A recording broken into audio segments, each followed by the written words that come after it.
Well, obviously, you started playing at a very early age: fiddle, mandolin, drums, what have you. You imagine you didn't start out wanting to create the kind of music that you're playing right now. So, what was it? Were you trying to mimic Bill Monroe, or So both of us. It's interesting that it's the two of us out of the five Punch Brothers that are doing this interview. We're both from Southern California, and nothing in Southern California is terribly pure. as far as strains of music are concerned, but a lot of other things. I mean, it's a melting pot.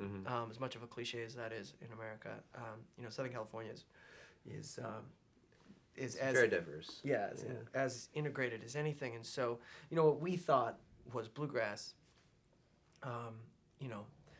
Bill Monroe might not have even recognized.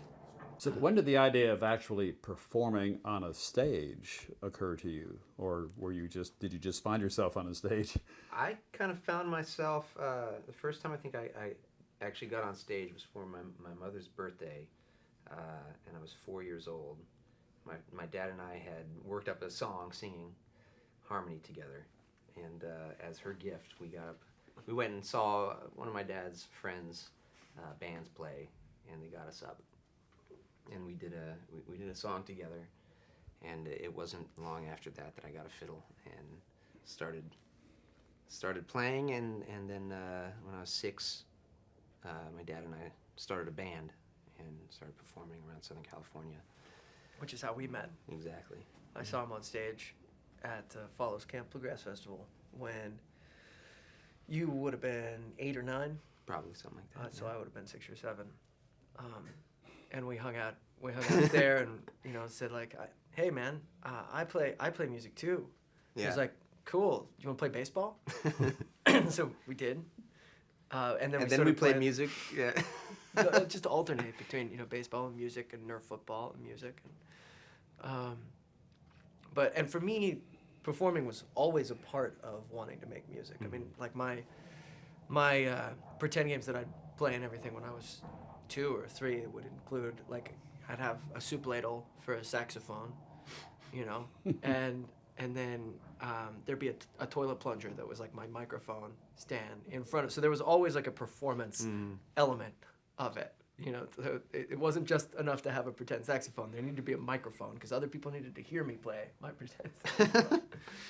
It turns out that naming a band is one of the most difficult things you can do while you're in a band. We went through a lot of names, and they shall not be mentioned, but we were working on a song for our first record. A song's called Punch Bowl, and everything for weeks was just like everything anyone said. Well, maybe that's a band name. Maybe, oh yeah, let's use that. Maybe that's yeah. So I finished with the song, thinking Punch Bowl. Well, maybe Punch Bowl's a good name, and he remembered Mark Twain's short story. Punch Brothers. Punch Brothers Punch, which is a killer story about a guy who gets a jingle stuck in his head and can't get it out, tries to do everything, like ruins his life until he passes it on to someone else. Who then gets it stuck in their head, and he's free. Yeah, he's free, but that person is then corrupted, and so it became kind of a, both like you'd love to write something as catchy as that, but you also, you don't want to corrupt souls while you're doing it, and so to find music that's both satisfying and worthwhile. Mm-hmm. And there's a history of, not that this really played into it, but there's a lot of Stanley Brothers and the Louvin Brothers, and that, I don't know, it kind of felt like it fit in a way, even though we weren't necessarily going to play straight ahead bluegrass music, but Punch Brothers, it's inclusive, and It works. it's actually the first thing everybody could agree on. God, yeah. I was couch surfing in LA after my divorce, and Gavris was going through a messy one himself. Not a divorce, but a breakup. Breakup, yeah. We would get together kind of like weekly to see how much money we could spend on food together. It's like one of those reckless periods where, we each we each were like making money for the first time, for the first times in our lives, you know, like really actually making enough money to do stupid stuff with it. And so we would do that, buy an expensive bottle of wine, get some great steak, and then, you know, commiserate. And we talked about how we really should start a band together, but what would it be? What would it be? And we met. I guess you'd already met him. I'd met Noam before I had played on his first solo record. I guess this was maybe a year or two before this period we're talking about. I met him re-met him. He loves to remind me that I actually met him before and kind of blew him off. But when I was aware of meeting him was that year at the Telluride Bluegrass Festival, and you know, was totally dazzled by his facility, but also, you know, just his inherent musicality. And so in my mind it became like, all right, you know, and I called you. Yeah. I found another guy. It's like, hey, do you know this guy? Yeah, I know him. He's great. Yeah. So it was the three of us, and then it made sense that regardless of how far from bluegrass we were fixing to stray, that it would we both, like all three of us, knew the bluegrass ensemble inside and out, like what it's capable of texturally, or what it's been capable of in like ways that we felt like we could push it. So we filled it out with a bass and guitar. I instantly thought of Critter. I kind of had him filed away in my memory as being this guy with a really sweet touch on the guitar, who you know, his go-to place was to like support, to lift up the music around him rather than, you know, shredding, like ready to rock, and with a great sense of rhythm. So we got everyone together, and things started to work. Paul Coart, our you know, incredible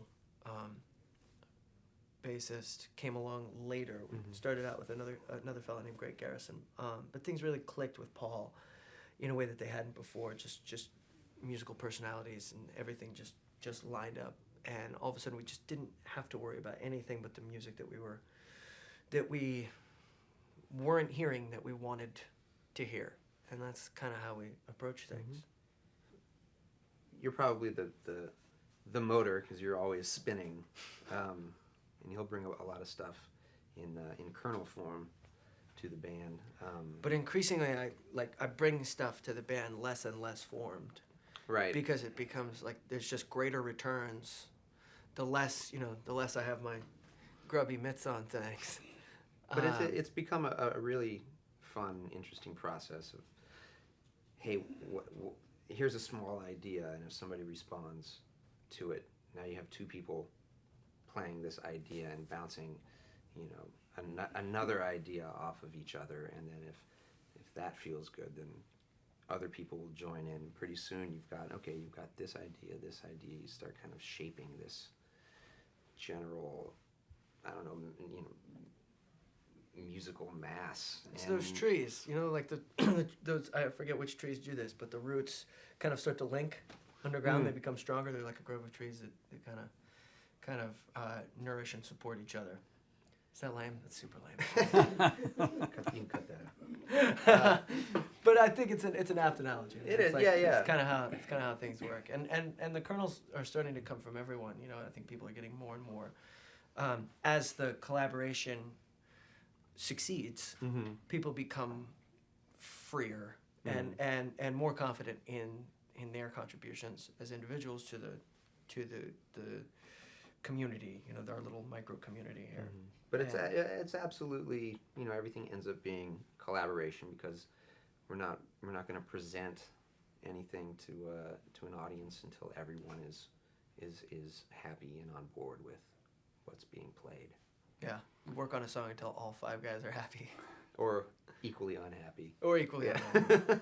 The process isn't complete until it's heard, and you can make all the records you want, but to not be able to experience that process being completed, like in front of your very ears, it's not the same. I mean, it's really fun for us to kind of, you complete the process when you make a record in a different way, in a more insular way, in that you get to be your own audience and complete it in that way, and you kind of sit back at the end of a record with a cocktail and go like, Nice work, fellas. But that's different than delivering it, you know, to an audience in real time. You know, as a group, as a collection of people experiencing the same thing together, and we have become more and more impressed with the importance of that part of the process. As we were touring behind the last record, it was just marked how much more fun we were having and how much better we'd play. It's like Mike Mulligan and his steam shovel at Children's Story, where the more people that watched, the better and faster they worked. And I think for us, like the more people that you can see the physical reaction that the music is eliciting. When you can see it, that feeds you, and you get more deeply invested and committed to the performance, and for that all to be happening in real time, and to get to a place as a band where you're not performing for people but like performing with them. That's the best thing that I've experienced in my life. Yeah.